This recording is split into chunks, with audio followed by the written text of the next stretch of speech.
Welcome to Movement in Talisa and today's beginner yoga class. This is for anyone who might be suffering from an injury, recovering from an illness, or who's just getting back into movement for the first time. So I'm going to be keeping it pretty basic and simple. Let's get started on hands and knees.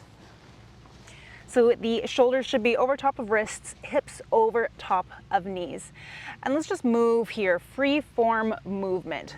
Keep it simple, just moving side to side and then back to front. You can get circles into the mix, maybe kind of figure 8 shapes, anything that feels good to you.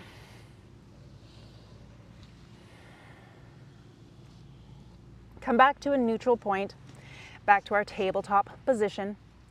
Grip down into your mat. We're just activating and engaging through those muscles that support the wrist joint, just so that we don't injure it.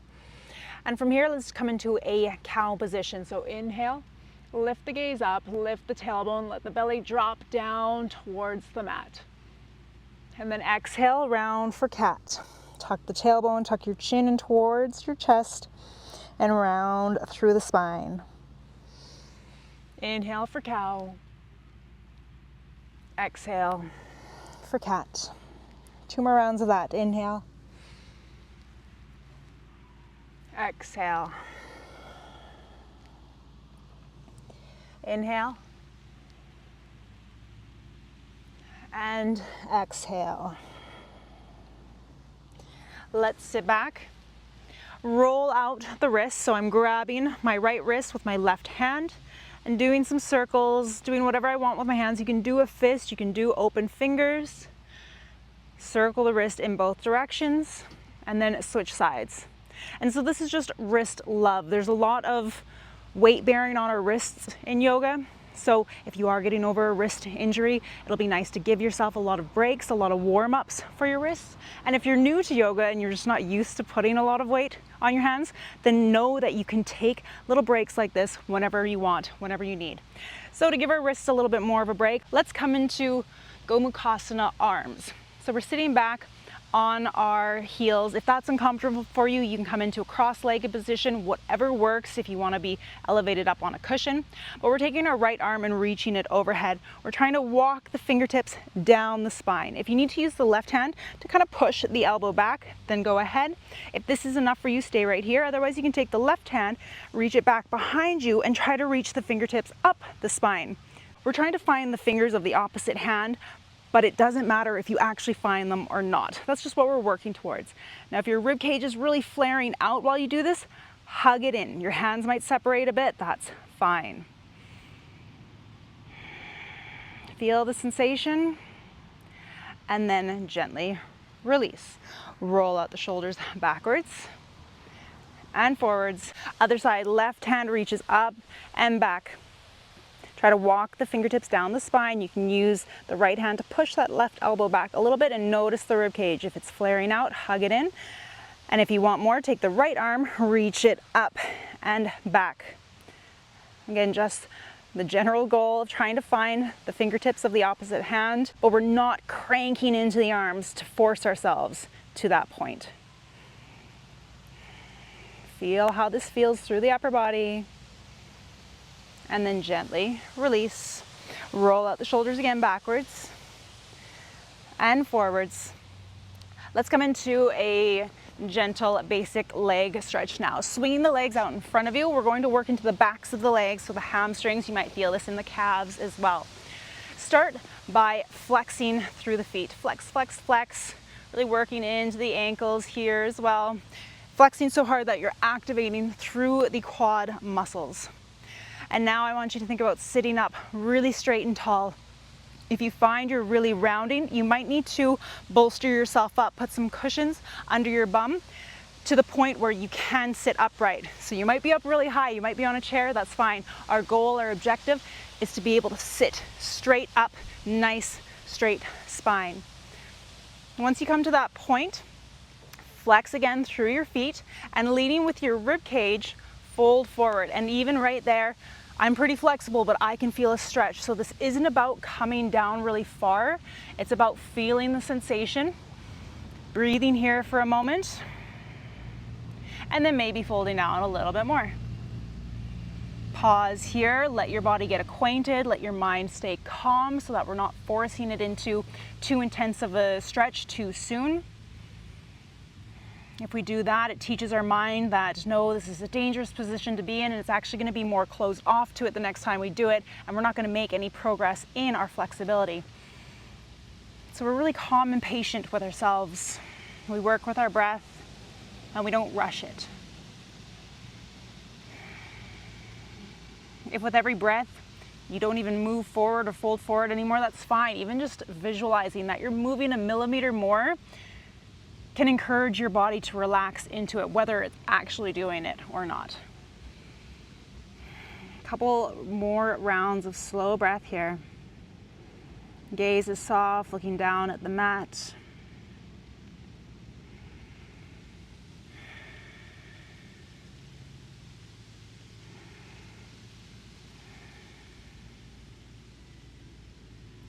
And then slowly push yourself up.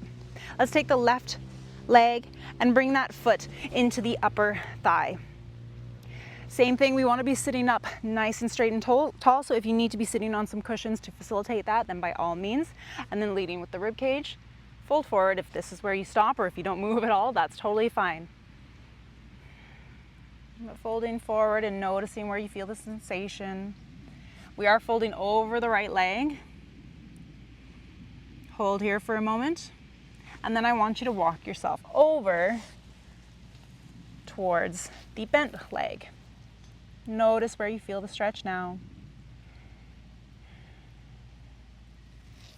And come back up. Easy peasy. Switch sides. Left leg is extended. Bring the right foot into that left inner thigh. Sitting upright, lead with the rib cage. Feel the sensations in the back of that left leg, and then walk yourself over to hinge over the bent right leg.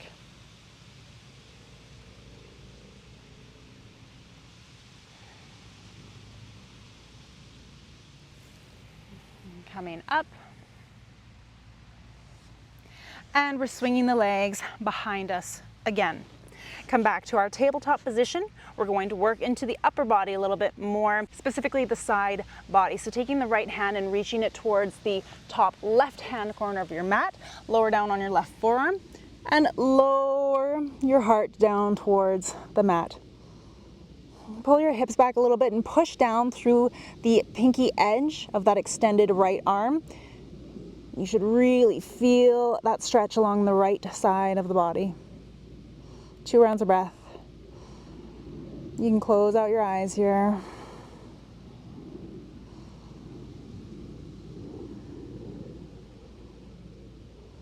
And then gently pull yourself all the way up, back to our tabletop, and switch sides. Left hand reaches for the top right hand corner, lower down on the right forearm. You can close out the eyes. Push down through that pinky edge of the extended left arm. Pull the hips back a little bit. Really feel that side body stretch.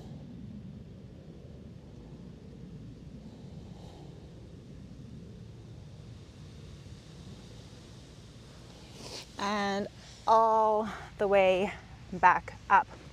Tuck your toes, and we're going to pop into a malasana. This is a yogic squat.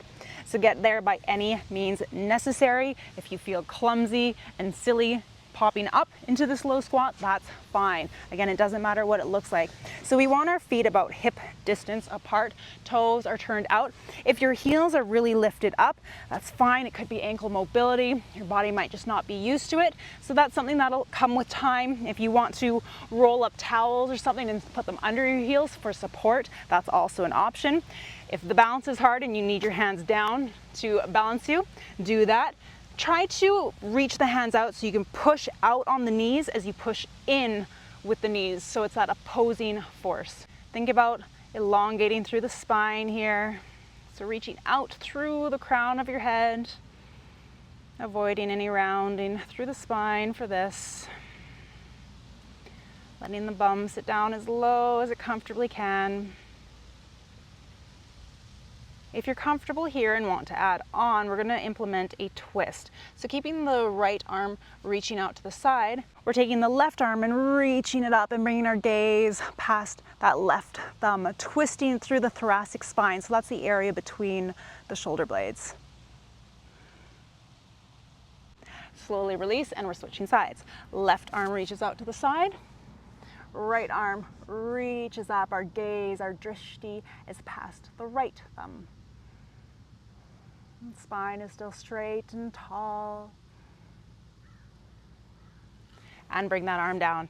If you're able to pick your hands up off of the mat, you can bring your hands through to heart center. And again, push out on the knees with the elbows as you push in on the elbows with the knees. 2 rounds of breath here.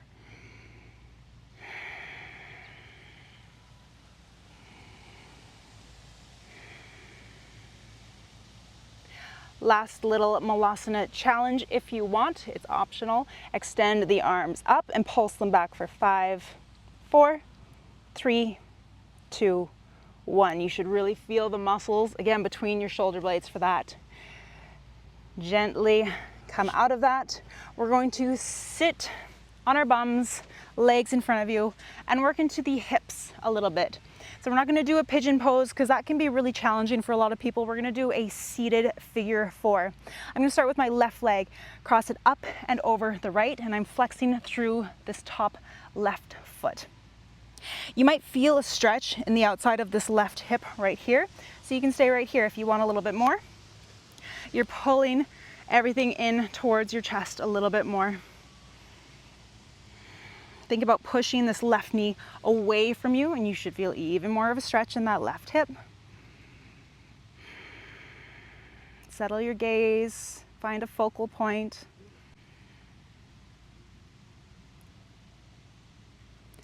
And release.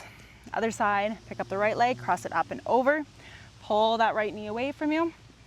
This might be enough of a sensation for you, or if you want more, bring everything a little bit closer in towards your chest. And settle your gaze. Our eyes can be a huge source of distraction.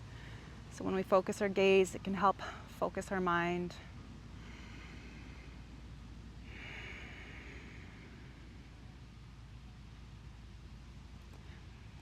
Release from that stretch. And we're going to finish off class with a butterfly stretch. So bringing the soles of the feet together. Hands are holding on to the tops of the feet, sitting up nice and tall again. Again, if you need bolsters or something so that you're able to take out any rounding from your spine, then go ahead and get settled into that modified position. You can stay right here, or again, leading more with the rib cage, not our face. Start to hinge forward. Feel the sensation. You're going to feel this in the adductors, the growing inner thigh area. Another option here is taking the hands and pushing them down on the knees. And just like we did in our malasana, while you're pushing down on your knees with your hands, I want you to push up on your hands with your knees, that opposing force. Hold that for 3, 2, 1, and then relax the pressure from the knees. So you're just pushing down with the hands. And now push up with the knees again for 3, 2, 1. Release, so you're just gently pushing with the hands. See if you can fold forward a little bit more, leading with the rib cage, and then one more time, push up on the hands with the knees, push down on the knees with the hands. 3, 2, 1. Release the pressure from the knees, just gently push with the hands. And then you can release that if you want, and see if you can fold forward a little bit deeper. Hands can be on the feet, or maybe you're on your forearms in front of you.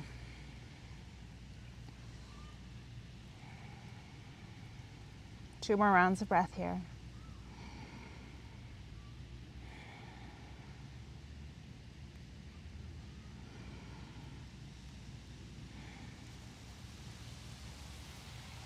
And gently pushing ourselves all the way up to seated.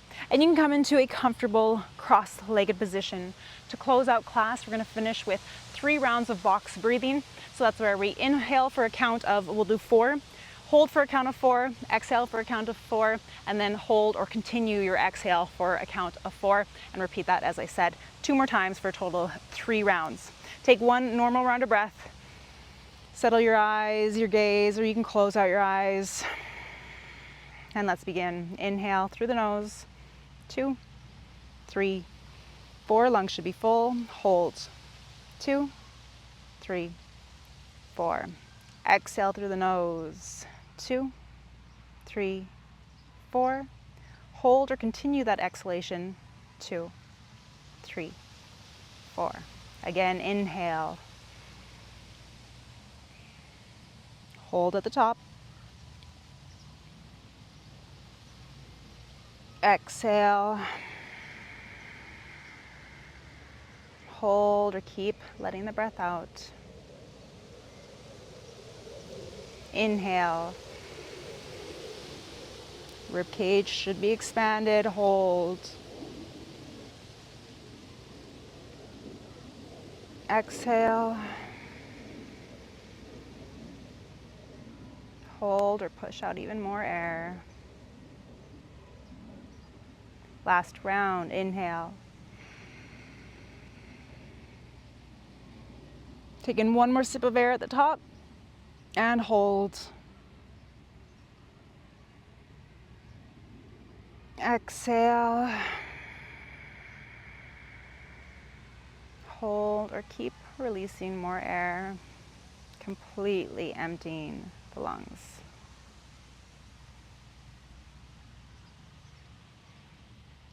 And gently flutter the eyes open. Bring your hands through to heart center, pushing your thumbs against your chest, maybe even feeling your heart beating. I thank you so much for joining me today. If you are new to yoga, I hope you enjoyed it. I hope you try more and grow and expand with it. It is a beautiful practice. If you got anything out of today's class, I do ask that you like, comment, subscribe, or share. And in closing, we say, namaste.